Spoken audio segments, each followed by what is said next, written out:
Welcome to Sightseeing Japan, the podcast we explore the land of Nihongo. I'm Paul Bresson. And I'm Jason Nealing, and today our topic is Nihongo, which is Japanese for Japanese, the Japanese language. Because Nihon is Japan, and Go is the language. Makes sense. Yep. So to start us off today, I just have some general fun facts about the language, if you want to hear those. I like fun facts. I hope they're fun. That's what I was going for, but we'll see. So Japanese is the 9th most spoken language in the world, which I found surprising because Japan has less than 2% of the world's population living there. I think there's a couple things to do with that. I see how that's surprising, though, when you look at that numbers. Yeah. So I saw there's about 128 million people that speak Japanese. Okay. And they almost all live in Japan. Yeah. But there are some communities, Brazil and the U.S., and in China and Korea, I believe. They're all communities of Japanese. Yeah. And there are a lot of people all over the world just that are interested in Japanese and learn it just for fun. I mean, not that that's a huge part of that number, but that might help push it up a tiny bit. So in the world, there's thousands of spoken languages, even though some of them are disappearing really quickly. Mm-hmm. But I guess Japanese ranks 9th in the world because there's so many places where they're not unified, where every tribe speaks a different language, or past every mountain range, they speak a different language. Yeah, or there are even countries that have multiple official languages. Yeah, true. A lot of countries where, there's 4 or 5 different official languages. So Japan, maybe partly being an island, it was just easier where everyone just speaks the same language, even though there are many dialects. True. Yep. So Japan is also one of the fastest spoken languages. They did a study to find how many syllables per second people spoke in different languages. Ooh, how fast is Japanese? 7.84 syllables per second. That sounds fast. I have no context, but that sounds fast. Okay, well, let me give you a little context. English is 6.19 syllables per second. Oh, we're going really slowly. I guess so. Yeah, I mean, Japanese sounds pretty fast when you hear it. Yeah. Actually, this is kind of funny. Do you know Marie Kondo? Have you heard of her? Is she the meme? She's a meme? She had a show and a book. Draws pleasure or something like that? That sounds like her. So she got really famous in Japan for her organizational skills, like teaching people how to declutter their homes, that kind of thing. And I saw this video on YouTube where a Japanese guy, like a native Japanese speaker, pulled up a clip of her on some talk show or something, and she's just speaking ridiculously fast. I mean, different parts of Japan, people will speak, like you said, different dialects, people will speak at different speeds, but she speaks insanely fast, and this guy was like trying to speak at the same speed as her, and even as a native Japanese speaker, he couldn't keep up. Like, he's just like, I can't talk that fast. Yeah, there's some fast talkers out there. Yeah. So even though Japanese is one of the fastest spoken languages by syllable, it has the lowest density of information per second of any language. Why is that? Well, I think there are a lot of factors that go into explaining why that is. So part of it is that Japanese is a very indirect language. You can't be as blunt and straightforward as people generally are, let's say, in English. There are a lot of words that are kind of there just for politeness or for indicating social status relationships, things like that. Yeah. Speaking of that, I did see that formality in Japanese. Mm-hmm. That's a better word. Formality. That's what I was trying to say. There's a lot of speaking formally. Mm-hmm. And they seem to add a lot, like you add on to a word to make it more formal. So you're talking more, but not saying more. Right. Yeah, that's definitely true. A lot more syllables in like really formal speech where you could chop that down to like a quarter of the length if you're just talking to a friend casually. Yeah, that's interesting. Because I saw someone that was studying Japanese, and one of their complaints was that it's hard to keep up because there's so much context inferred in casual conversations. If a city's already been mentioned or something, you don't have to say, oh, I'm going to that city. You just say, I'm going. And like everyone knows what you're talking about. But when you're learning the language, it's like hard to keep up. With everything that's happened like that. Yeah, and we'll talk more about the grammar and how that's different. Like, there are a lot of reasons that make Japanese a pretty difficult language to learn for people coming from the West. So another part of what contributes to the low rate of information getting across is that there are less available syllables in Japanese. So in English, there are a lot of different sounds. Vowels can take on different forms. So words, there are a lot of different ways that words can differentiate themselves and make meaning really clear. But in Japanese, there's a very relatively limited set of sounds that can be used. So you need to string more of those together to get to a distinct word. Yeah, I saw that there's only around 100 single syllable sounds in Japanese. And apparently in English, there's 10,000. Wow. So that's a very big difference. Oh, yeah. I didn't completely understand why. They mentioned something about like the L sound and some others not being available. And I guess that just comes out that way. Yeah. Maybe that makes English hard for some people to learn. Definitely, man. How do I make all these sounds? English is a really hard language to learn from what I've heard, because when you're reading a word, it could be pronounced all sorts of different ways. Yeah. There's so many different sounds that are represented by the same combination of letters. Spelling in English still drives me crazy. Yeah. And I've been doing this. I've been reading and writing English for a long time. Yeah. So I got one last fun fact here.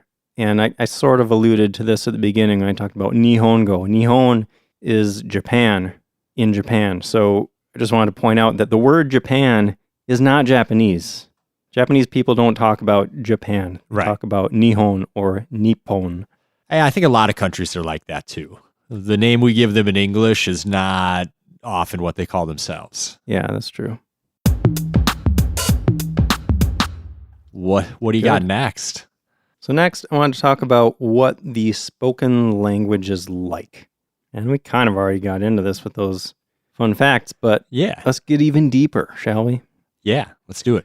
So Japanese is very different from English and those other languages that are related to English, like the Romance languages, Spanish, French. Basically, any Western language, the grammar is very different from Japanese. Yeah. So one of the biggest grammatical differences is that verbs are generally at the end of sentences in Japanese. If I say this in English, Jason throws the ball. In Japanese, that would be Jason, the ball throws, or something like that. Right. Verb comes last in Japanese. And that can make things really confusing for somebody that comes from a language where that's the opposite of how sentences are structured. Yeah, you just have to change kind of how you think a little bit. But there are some things that actually make a lot more sense in Japanese. Like, Japanese is set up in a very logical way, I think. One example of that is that verbs aren't conjugated for different people or numbers of people. So in English, you'd say, I throw, he throws. Verbs change depending on who is doing that verb. Yeah. In Japanese, that's not true. There are conjugations for tense, like present and past and future and all that kind of stuff, but it doesn't change for people. So that makes that piece of it pretty easy, actually. Yeah, that's nice. Yeah. Also with nouns, a lot of languages have gendered nouns. Like I studied French for a long time, and it doesn't make sense. Why is this object male and this object is female? And there's no way to like figure it out. You have to just memorize it. I definitely struggled with that with Spanish. Yeah. For sure. I was always getting corrected by my friends. Yeah, but I mean, for having the wrong gender on stuff. Like, it's an object. Why do we gotta make this thing a boy or a girl? Oh, that rock is really feminine. Yeah. So yeah, the nouns are pretty easy. You don't need to worry about that kind of thing. But vocabulary can vary for men and women. So that introduces a little complexity. Yeah, was that like, It's not. Is it part of formal speech, or is it just men happen to use these words more often and women happen to use these words more often? I think it's a little bit related to the formality piece, yeah. So like men can use more blunt, direct language, and women more want to speak soft and kind of subdued. That's interesting. Yeah, and I mean, gender relations, this probably isn't the episode to go into that really deeply, but in Japan, women have been kind of subservient, is that the right word? It's been a very male-dominated culture. Patriarchy. Yeah. Yeah, I mean, that's kind of been everywhere. Yeah, but in Japan, I mean, that element has continued even to today in a lot of ways. Yeah, and they're making progress, but... Yeah. So besides just men and women, your politeness or your level of formality will change depending on your social status, your job, your age, your experience. Also, I thought interesting, it's depending on like the situation of the conversation. Like if you're asking for a favor, you flip into very polite mode. Yeah. Or maybe if you're trying to convince someone to do something, you might switch to polite. I'm not sure. Yeah. Definitely a thing that makes it more difficult to learn. I mean, even though English has some sort of stuff like that, like you don't talk to your boss the same way you talk to a friend. Yeah, we definitely have that in English, but it's not quite as pronounced, maybe. Right, yeah. I mean, verbs can be conjugated differently for different levels of formality. Yeah. Kind of always have to be aware of your social status in relation to who you're talking to. Even if somebody is a year older than you, you might speak to them differently than somebody that's a year younger than you. Yeah. But politeness is also for a lack of familiarity. Like if you get a close relationship going with somebody, even if, originally you were really formal with them because maybe they're a little older than you or something, as you get closer and that relationship develops, the language that you use with them could change. Yeah. And I think that's kind of similar to English. Yeah, you become friends with somebody. You don't talk with them necessarily the same as when you first meet. Right. Speaking of your seniors, they've got lots of honorifics in Japanese. Yeah. That they add on to someone's name. Yeah. Here we have professor, doctor, Mr., Mrs. we might use when trying to be polite. But in Japanese, there's almost always some sort of suffix you're adding on to someone's name. Yeah. Did you want to list them? I mean, there's a few I know. San. Yeah, san is just kind of a Mr. or Mrs. I mean, it's just a polite way to refer to anybody. You say their last name and then san. Yep. Or rather, the family name and then san, because in Japanese, when you're saying somebody's name, the family name comes first, actually, and then the individual's given name comes second. Yeah, it's much more accurate to talk in terms of family name and given name versus first name and last name, because those switch around depending on which culture you're talking about. Yeah. And this is a big cultural difference, too. In Japan, you will almost never say someone's given name until you get to know them really well. I'd be calling you Bresson-san for a long time if we were colleagues or whatever. We became fast friends, though, so it wouldn't have lasted long for us. Exactly. But I know what you mean. Yeah. So what other honorifics do we got? There's Chan. Mm-hmm. Oh, are you saying it and then I define it? Yeah. Okay. So Chan is kind of a cutesy thing you can call either a boy or a girl. And that... Boys when they're younger. Yeah. Yeah, it would indicate that somebody's young usually or below your status or age.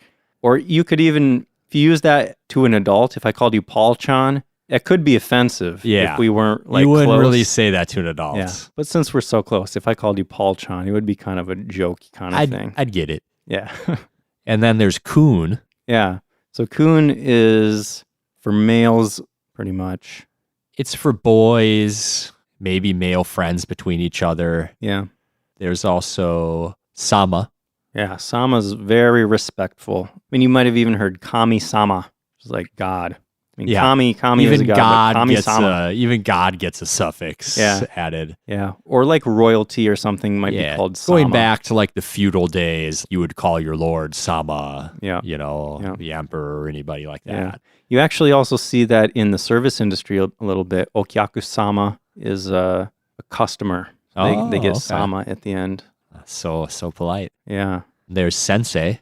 Yeah. So there's some types of honorifics that can stand alone as titles as well. Sensei would be one of those. So I could say Jason Sensei, or I could just say Sensei and be referring to Jason. Right. There's senpai. Yep, senpai. So this goes back to that relationship between older and younger people, or people with more or less experience. So your senpai is your senior. I mean, as a senpai, they kind of are playing a role as your mentor a little bit. Like they're guiding you and teaching you. And if they are your senpai, you are their kohai. Yeah. And you're supposed to, if you are the kohai, you were supposed to treat your senpai with respect and politeness. Mm-hmm. But they are supposed to give back to you, like you said, with the mentorship, with helping you out. Mm-hmm. It's a relationship that's supposed to go both ways. Yep. And that can go with an older and a younger student, or it can go at work with a senior employee and a new employee, anything like that. Yep.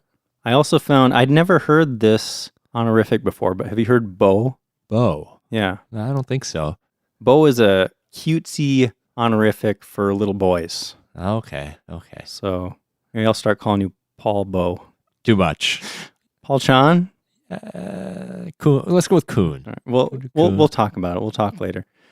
So another thing that sets Japanese apart from a lot of Asian languages is that it is not a tonal language like a lot of other languages in the area, like Mandarin, Cantonese, Vietnamese, and Thai. Those are all tonal languages, so like the relative pitch that you say a word at affects its meaning. Japanese is not like that. And when we get into the history, we'll talk about there's a reason why for that. That makes sense, yeah. So one other thing I thought was interesting about Japanese is the counting words. Oh man, these are so confusing. Yeah, this is another thing that people that were trying to learn Japanese struggle with. And there's different sets of counting words depending on what you're counting.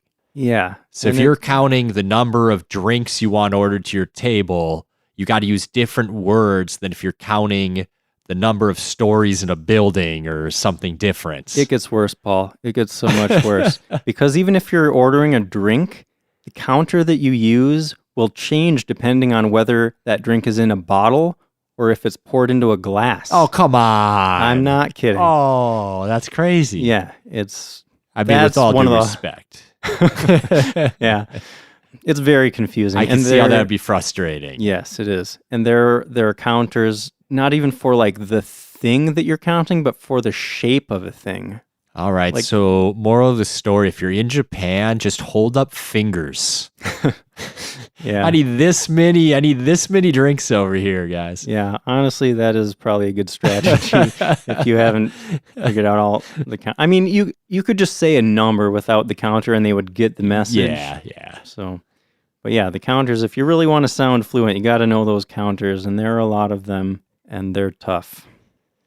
Another thing that makes Japanese tough is that there are tons of homophones. What are homophones? I don't know. Words that sound the same. Okay. So there are tons of different words that mean different things, but you say them in the same way. And this goes back to what you're saying about context really is important to pay attention to in Japanese. Like you're not going to figure out what word somebody is saying unless you're paying attention to the context around that word. So that Interesting. Makes it tough. Yeah. So that makes context all the more important. Yeah. You really got to be paying attention. If you zone out for a minute, you come back like, I don't know what anybody's talking about. Yeah, totally. So we've talked about how the language is structured a little bit, but what does it actually sound like? Well, there's 5 vowels in Japanese.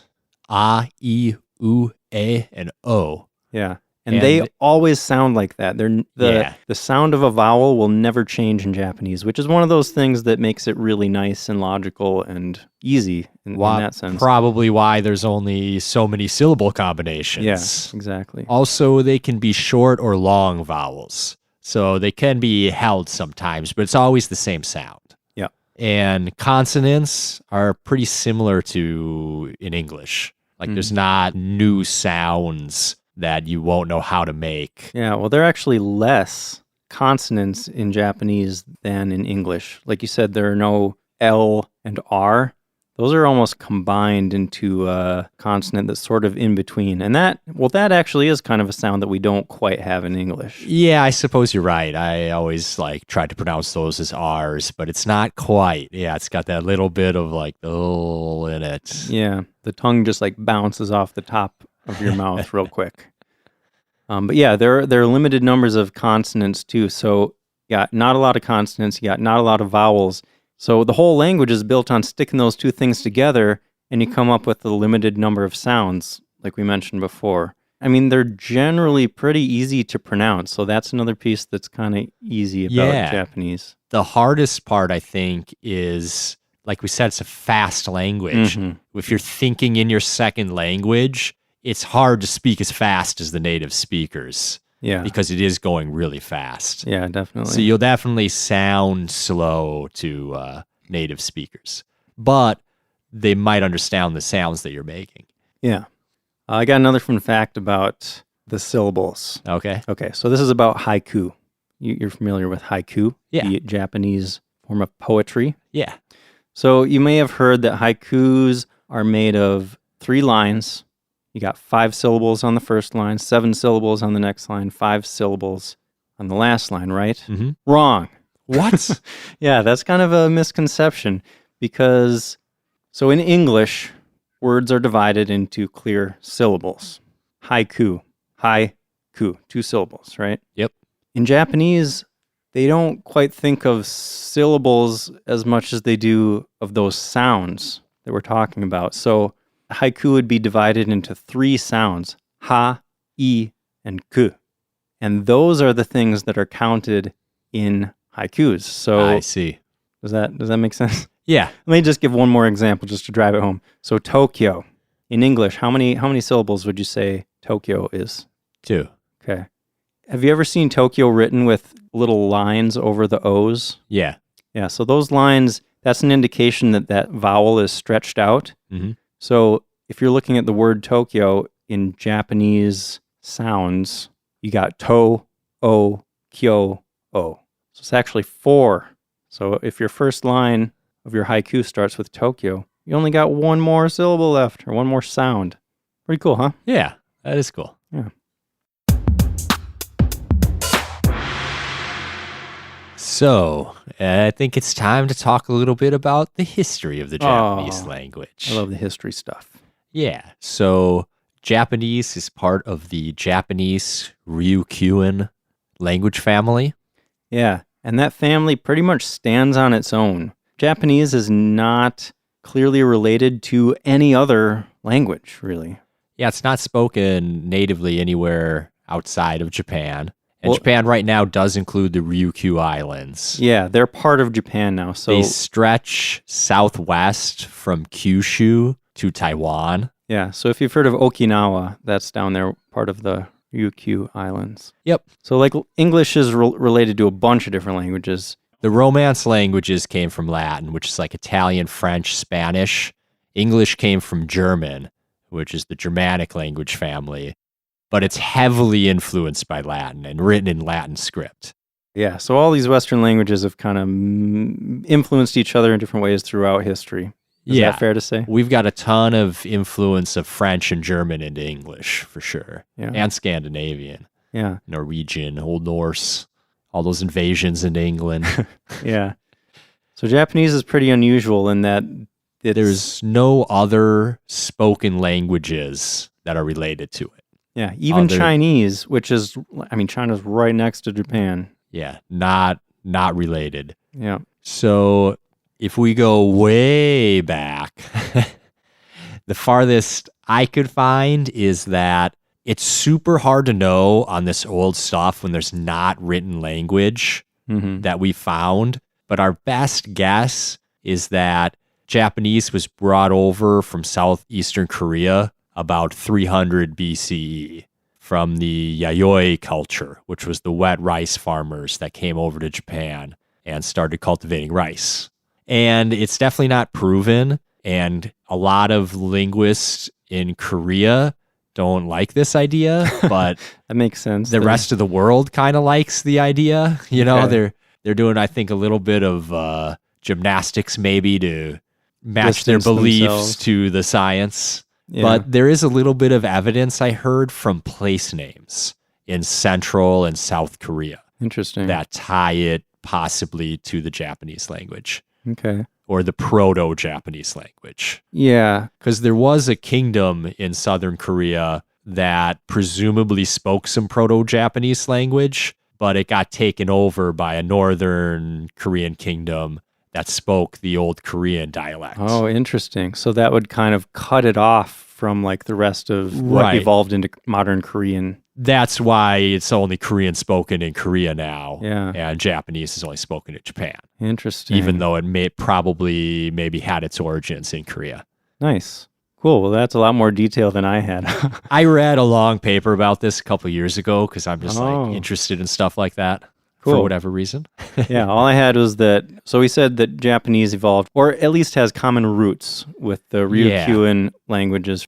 Yeah, all I had was that those Ryukyuan languages were derived from travelers that came from the surrounding area, which I suppose would be Korea. Yeah. Yeah. And I think the Ryukyuan languages split off at least by the 8th century, if not earlier. So they have been split from Japanese for quite a while. Okay. Well, so I had around 1,500 years ago in the 6th century, the Yamato people set up their first dynasty in Japan. Mm-hmm. And that's the language that modern Japanese kind of evolved from. So the Yamato were kind of you could almost consider them like the first Japanese people, right? Kind of the first civilization in Japan. The first one that leads to what there is today. Yeah. I mean, the Ainu people had lived there for a long time, but they'd lived more the hunter-gatherer lifestyle and hadn't set up big kingdoms as far as we know. Right. Yeah, Japanese evolved from the Yamato language, and I was surprised to learn that before the 5th century, there was no written language in Japan at all. Yeah, I mean, in world history context, that's not too surprising. Language goes back a long ways in a few places in the world, but not everywhere. There's a lot of places where the written language is much newer. Cool. I did see that the oldest recorded Japanese words came in a 3rd century Chinese text. Yeah, so the first written language came to Japan from China. Yes. Right? In the 5th, 6th century, around the same time, a lot of stuff was coming to Japan from China. Yeah. So these Chinese characters, which in Japanese are known as kanji, Yeah. they're basically pictographs. Like you could almost think of them like Egyptian hieroglyphics. Yeah. I mean, they're pictures. Like in their original form, they were little drawings of things. And over time, they would evolve into, I don't know, They kind became of more really abstract. stylized and abstract. Yeah. I remember seeing like how they wrote tiger 2,000 years ago. It was kind of like a picture of a cat. Yeah. They slowly showed how it morphed over the centuries to become just this stylized character. But if you look at it the right way, you can still kind of see like where the cat is in it. Yeah, it's pretty cool.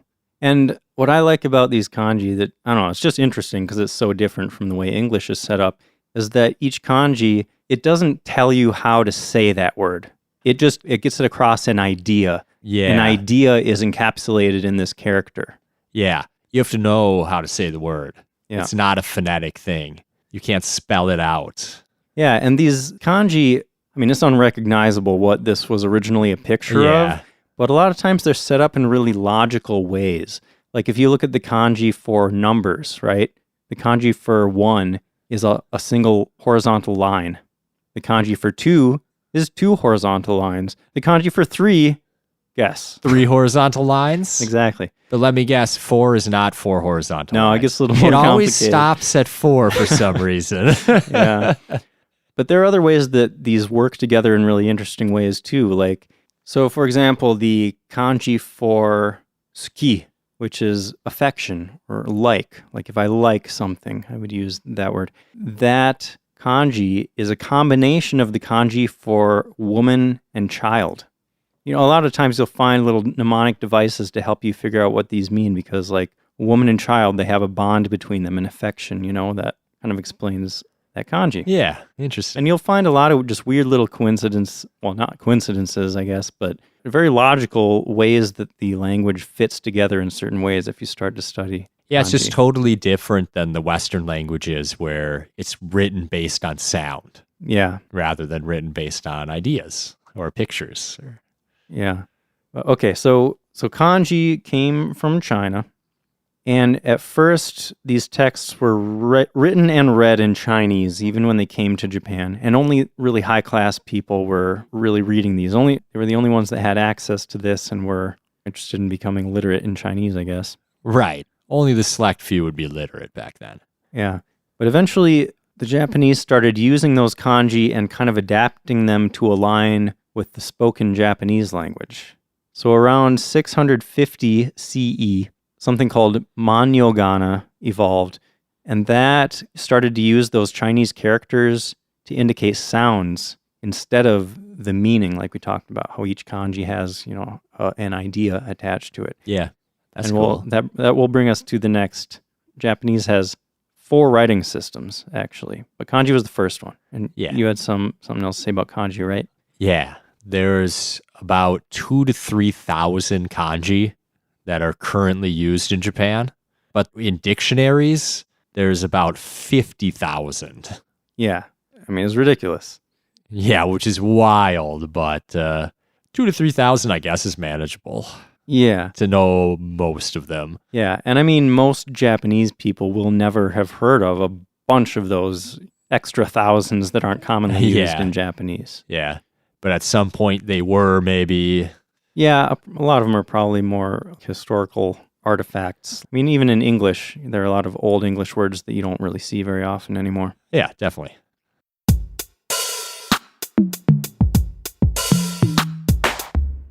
So can we get into the kana? Yeah, let's do it. Okay. So like I said, kanji started to evolve and morph into these other types of symbols that were used to indicate sounds for the spoken Japanese language. 2 forms of characters came from this. Yeah, and it seems like they kind of evolved around the same time. And we got Hiragana and Katakana. They're both known as kana. Kana are these writing systems that are about the Japanese sounds. Like looking at a single kana, all it represents is a sound. Yeah, you can sound out the words if you know how to read the text. Yeah. So Hiragana, like I said, that was kind of the in-between period between kanji and modern kana. And that, written in a cursive style, evolved to hiragana.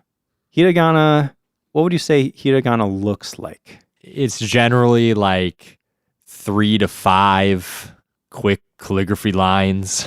Yeah, well, just like looking at it and trying to generalize about it, I'd say the most noticeable thing about it is that it's very rounded. There aren't a lot of really straight lines. There are a lot of curves, right? And this was known as kind of a woman's way of writing. It's very flowy. They're known as onade. Ona is a woman or female. Yeah, so, I heard it was first widely used among women. Yeah, I mean, it was more accessible to them because women were denied higher education back then. So they wouldn't have been taught the kanji, and we're going to see the other one, katakana, evolved in a different way. Yeah, so it'd be easier to learn to write hiragana than to learn all the kanji if you weren't being formally taught. Right. So at the time that women were using hiragana, men were still using kanji, but eventually they also started using hiragana for unofficial writing or personal communication. Yeah, women used it to write novels, like The Tale of Genji, a famous Japanese novel, was written almost exclusively in hiragana. Right. Because it was written by a woman. Yeah. In the ancient imperial court in the 11th century, I think it was written. And eventually men started writing novels and letters and stuff in hiragana too. Yeah. So around the same time, the other type of kana called katakana that also evolved from Hiragana, and that was used originally by Buddhist monks to indicate correct pronunciation of Chinese texts. And katakana is known as a more manly script, and you can kind of tell even by looking at it, it has a different sort of style than hiragana. There are a lot more straight lines, sharp angles, not as rounded and flowy. Yeah, that's true, now that I think about it. So the katakana first appeared in the 10th century, but by the 14th century, it had evolved to the point where each symbol corresponded to a spoken syllable of the Japanese language. So you could write anything that you wanted to say in Japanese using katakana. By the 20th century, katakana was designated the writing system for... What's it used for these days? It's generally used to write foreign words or words borrowed from foreign languages. Yeah, and there are a lot of those in Japanese. Early on, Chinese greatly influenced Japanese, like we were talking about, especially through the way it was written in Chinese characters. A ton of vocabulary came from Chinese. In late Middle Japanese, which was like 1185 through 1600, the first appearance of European loanwords showed up, mostly from the Portuguese, such as coffee. I think it's like kohi in Japanese. That came from Portuguese, and quite a few others. And then post-isolation period in 1853, you started to see English words become loanwords in Japanese. And today that's become very frequent. Yeah, you'll see that everywhere. There's probably more English loanwords than any other language except Chinese in Japanese today. You'll see a lot of katakana all over the place in Japan, and if you just sound it out based on what each kana sounds like, you can figure out the English word a lot of the time that word came from. Yeah, sometimes you can definitely figure it out. Yeah. So besides foreign loan words and foreign names, it would also be used for onomatopoeia. So these are words used to describe sounds. And I mean, they sound like the sound that they're describing. So in English, we have words like boom or splat. Yeah. If you're reading manga, Japanese comic books, katakana will be used as like the sound effects in the background. Yeah, you'll see them all over the place in manga. And there are so many of them, like way more than in English. They'll have words for anything you can possibly think of. Yeah, lots of sound words. Yeah. Katakana can also be used for emphasis, kind of like making bold text in English, let's say. Interesting. So another writing system that you'll see is something called Romaji. What's Romaji? Romaji is Japanese written out in Latin characters. Yeah. I mean, in a lot of cases, it looks exactly the same as words that we use in English that are from Japanese. Like if you see the word geisha written out, that would look exactly the same in Romaji. Romaji is basically just taking those sounds from Japanese and writing them with the English alphabet. Yeah, like this specific character in Hiragana is going to be GA in Romaji, and it's just always going to be translated that way, and then you're going to be able to read it. Yeah. And you know, I always thought, I mean, I never really looked into it until now, but I just assumed that Romaji was created by somebody outside of Japan to figure out the language, you know? Yeah, it wasn't? No. It was actually developed by a Japanese Catholic person in the 1500s because he wanted to help European missionaries figure out Japanese without having to learn their writing system. Oh, interesting. Yeah. And then you might have heard of Hepburn romanization. No? So that's kind of a system for turning Japanese sounds into Romaji, and that was developed in the 1800s by a guy named James Curtis Hepburn. Okay. Yeah. And that's kind of the most common way of translating Japanese into the English alphabet these days is Hepburn romanization. You know, on a side note, when I read about Chinese history, I get frustrated because there's competing styles about how to translate that into English.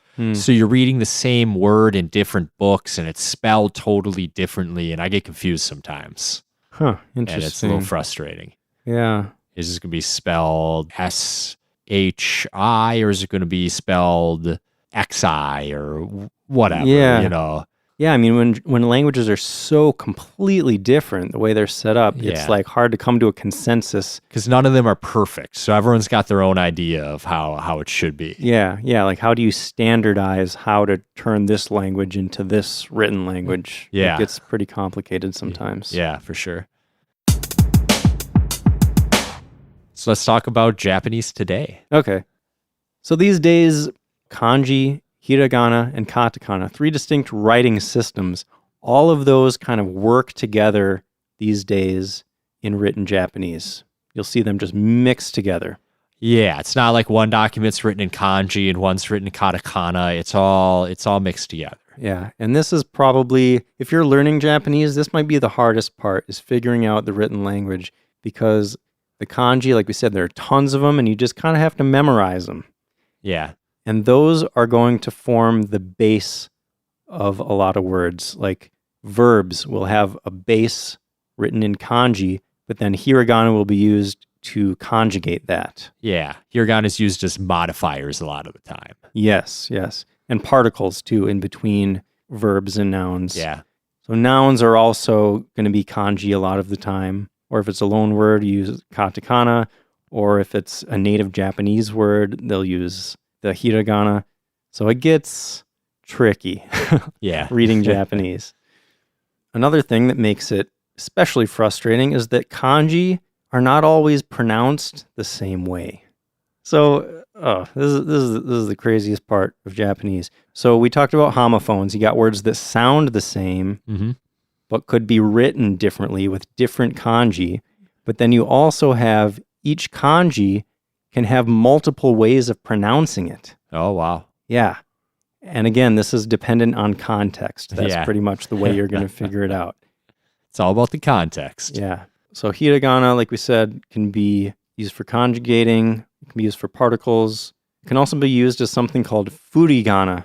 These little tiny hiragana characters above kanji to show how they're pronounced. So that can help out when you got a kanji and you're like, I don't know how to say this. Yeah. Sounds useful. Yeah, you'll see that in like kids' books and stuff to help kids learn their kanji. Okay. Yeah. What blows my mind is that even though this writing system is so complex in a lot of different ways, do you know what Japan's literacy rate is? I'm going to go with 99%. That is correct. That's awesome. Yeah. They have a good education system, at least. They're getting compulsory education through middle school. Yeah. And they do a good job with it. Yeah. If anything, they go too hard, but we won't get into that. Yeah, there's some controversy there, I guess. So, can we talk about what if you want to learn Japanese? Yeah.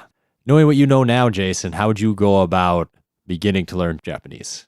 Well, I think among the very first things I would want to learn is those kana. Hiragana and katakana, those 2 writing systems.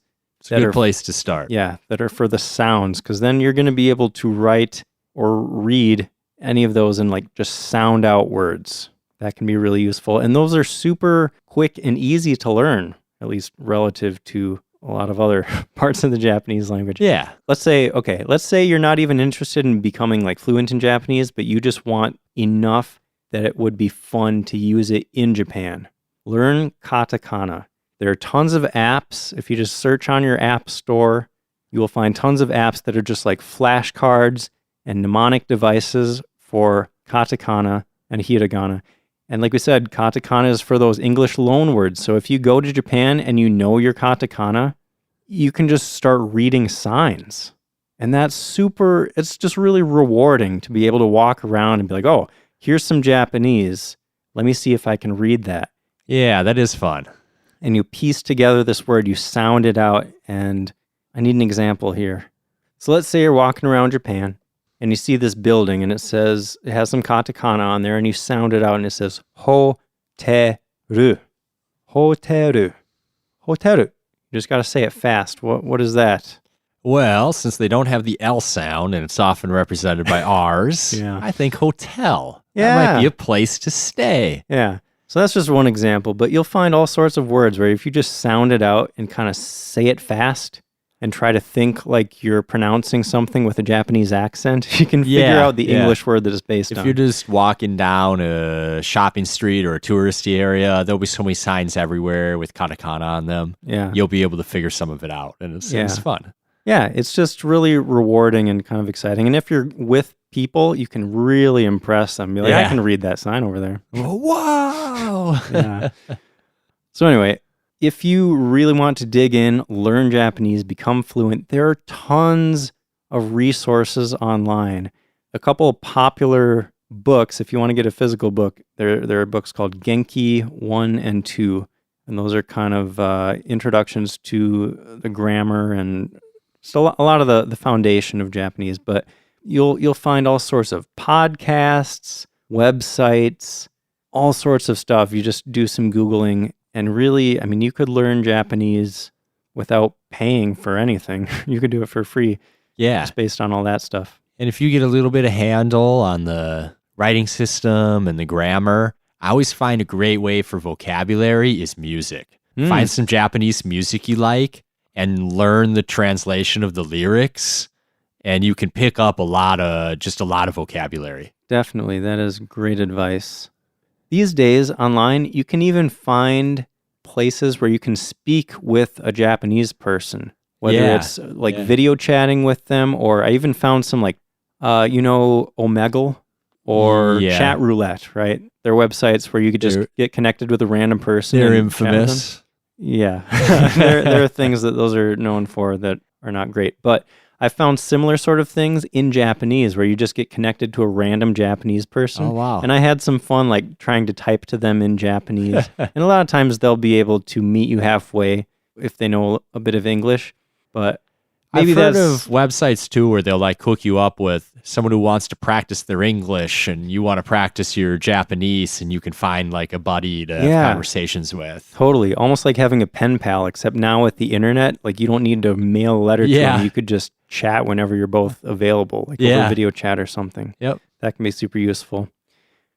If you want to learn Japanese the fastest possible way, pretty much need to go to Japan. Immersion is always the best. Yeah. And there are, I would love to do this. There are like these intensive courses in Japan where you can go from knowing absolutely nothing to being like pretty fluent in a couple years. That's awesome. Yeah. So if you have the time, if you're at that stage in your life where you can just drop everything and go to Japan for 2 years and learn the language. You can. Yeah. That's something you could do if you want. Well, that's about all I got today. You got anything else about Nihongo? I think that's it for me. Man, I hope that was a decent episode. I feel like it was tough to kind of lay that all out. I mean, it's hard to talk about a language without actually speaking the language. I mean, I'm like not even close to fluent in Japanese, and we're sitting here talking about it. Yeah. Languages are super complicated too. You can get really deep. I'm just like not that into languages to know what I'm talking about when you get that deep into grammar and all that stuff. But I hope this was at least a decent overview. Maybe learn something about how Japanese is set up. Yeah. Yeah. All right. Well, what are we talking about next week, Paul? Next week is going to be our Halloween special. Yeah. We're going to be talking about yokai and yurei. Yeah. What are those, Jason? Well, we're going to get into it. It's a little complicated. There's not like a direct translation, but yokai are more or less types of Japanese monsters, and yurei are Japanese ghosts. Monsters and ghosts. That's what I was looking for. All right. Yeah. It's going to be fun. Yeah, I've been looking forward to this one for a while now. Things are going to get spooky in here. They are. Just you wait. All right. Well, look forward to that. Thanks for listening, and we'll see you next time.